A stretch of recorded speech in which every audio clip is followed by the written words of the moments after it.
Hello students, welcome to core classes. BCHCT 131 का जो latest फरवरी में क्वेश्चन पेपर आया था आपके एग्ज़ाम में, उसको आज हम सॉल्व करने वाले हैं। तो ये जो क्वेश्चन पेपर है ये दो पार्ट्स में है, part A and part B. तो आज हम स्टार्ट कर रहे हैं पार्ट ए से, जिसका फर्स्ट क्वेश्चन जो है उसका फर्स्ट पार्ट है, with the help of suitable diagram explain Sommerfeld modification of Bohr atomic model. तो क्या मॉडिफिकेशन की गई थी बोहर एटॉमिक मॉडल में, क्या मॉडिफिकेशंस करी गई थी, वही हम इस यहाँ पे आंसर में बता सकते हैं। क्या किया था?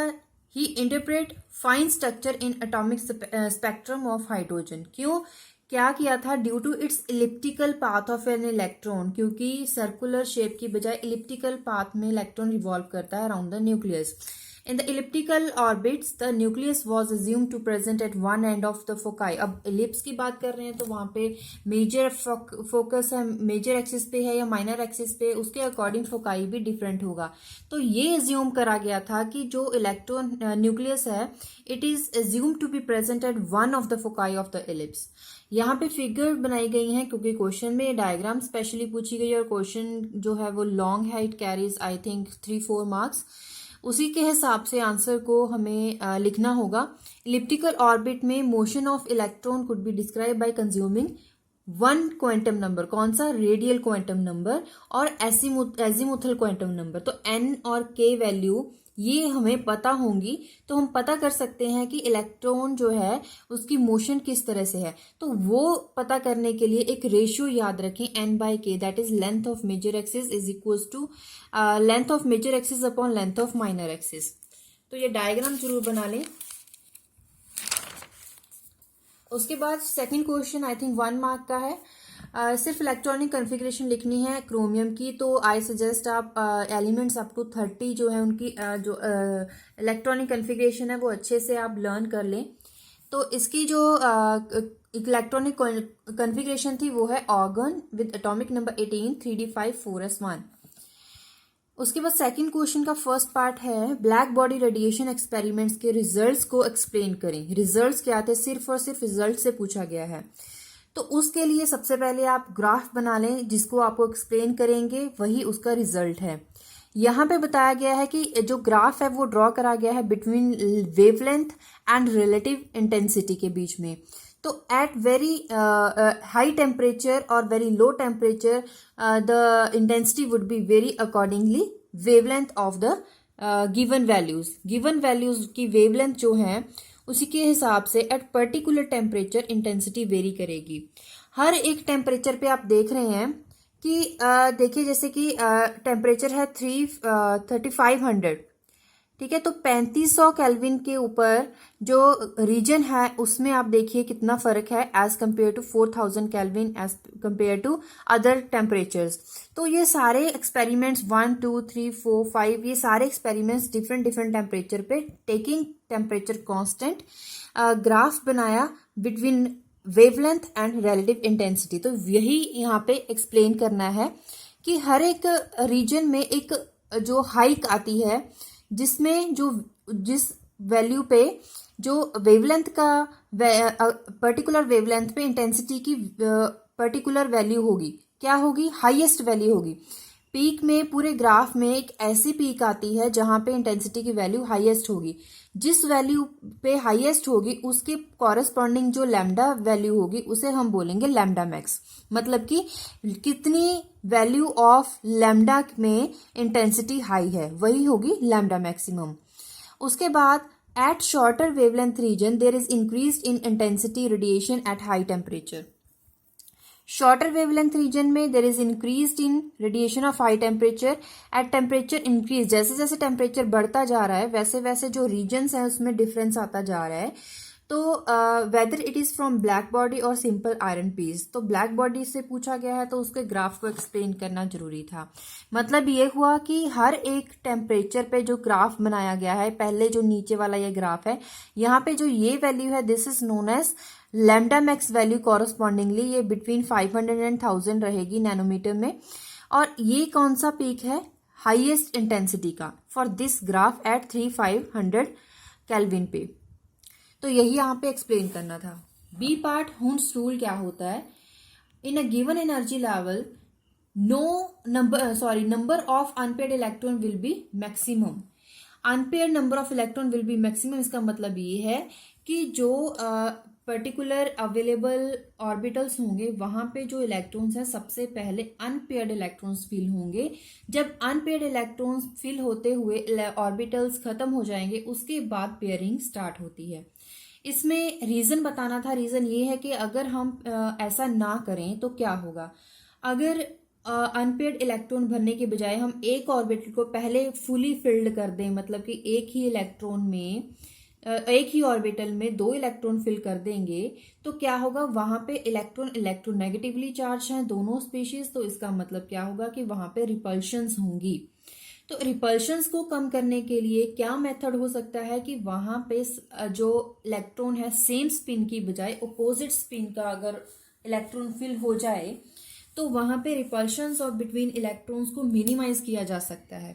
तो इसलिए सबसे पहले अनपेयर्ड इलेक्ट्रॉन्स को फिल करने के बाद पेयरिंग अप जब होती है, स्टार्ट होती है, तो वो अपोजिट स्पिन के साथ होती है। तो सेकंड जो पेयर इलेक्ट्रॉन है वो अपोजिट स्पिन के साथ ऑर्बिटल में प्रेजेंट रहेगा ताकि रिपल्शंस को मिनिमाइज किया जा सके।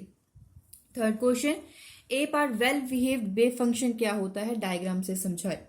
उसके लिए 4 शर्तें होती हैं कि जो सिंगल वैल्यूड नहीं होना चाहिए, मतलब कि वेव फंक्शन जिसे हम साई बोलते हैं वो सिंगल वैल्यूड नहीं होना चाहिए, और वो फाइनाइट होना चाहिए, और कंटिन्यूअस होना चाहिए जो कि आप सी में देख रहे हैं।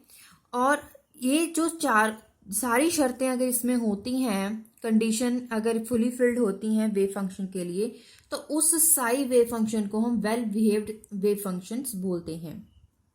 डायग्राम बना लें।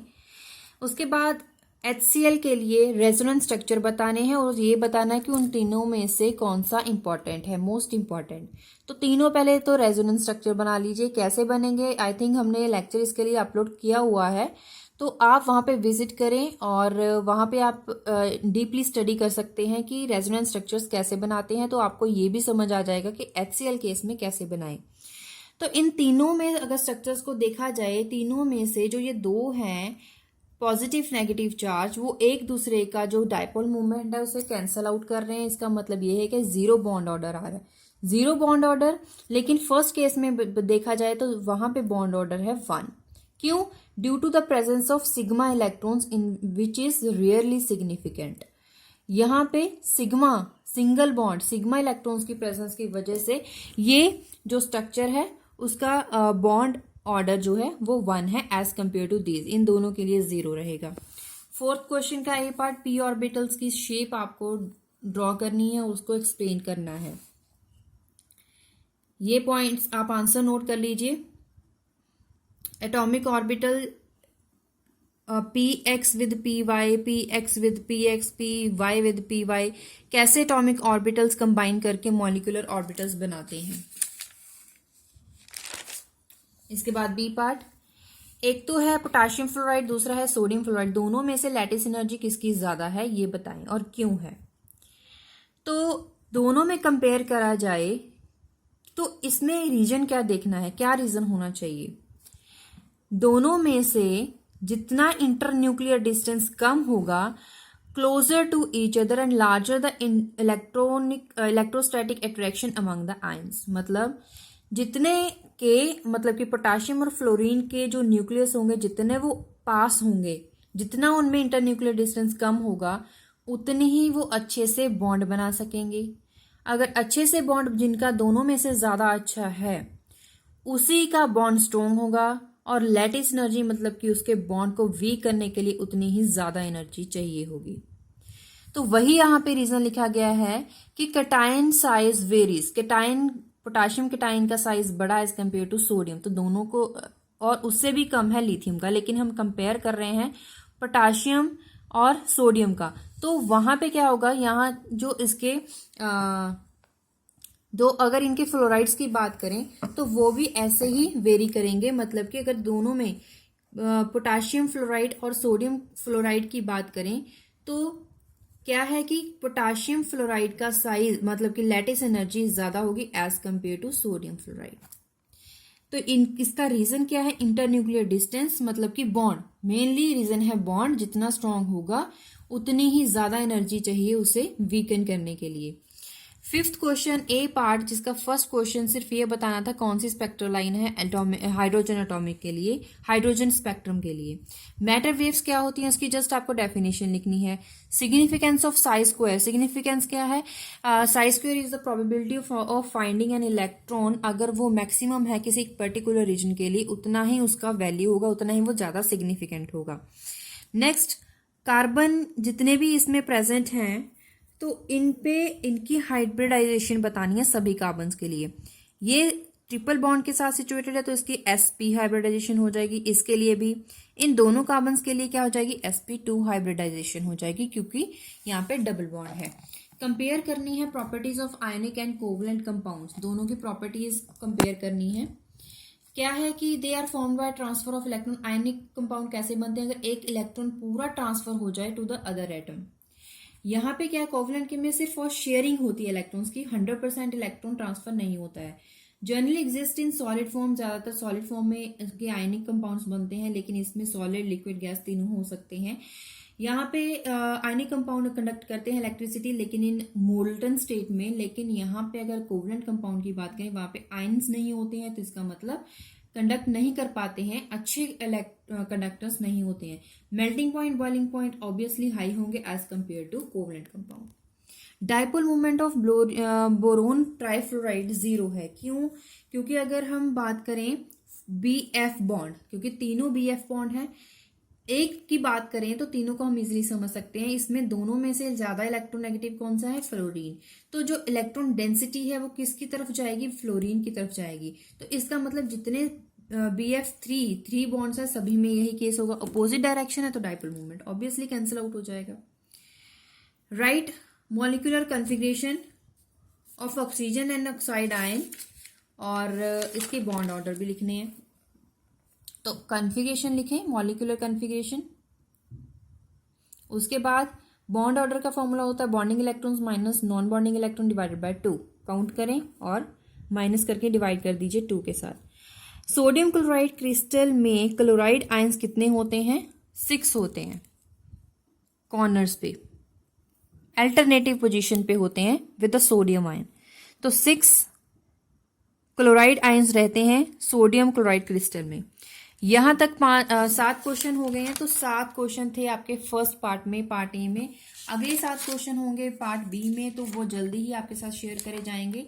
आप इसके लिए अगर आप प्रिपेयर कर रहे हैं 131 के लिए, तो ऑब्वियसली स्टूडेंट्स को क्वेश्चन पेपर भी चाहिए होते हैं, और मेनली जो लेटेस्ट पेपर आया होता है उसका क्वेश्चन पेपर का सोल्यूशन चाहिए होता है। तो आप इसके लिए इस पे गो थ्रू हो लीजिए, ताकि आपको पता चल जाए इंपॉर्टेंट क्वेश्चंस क्या हो सकते हैं।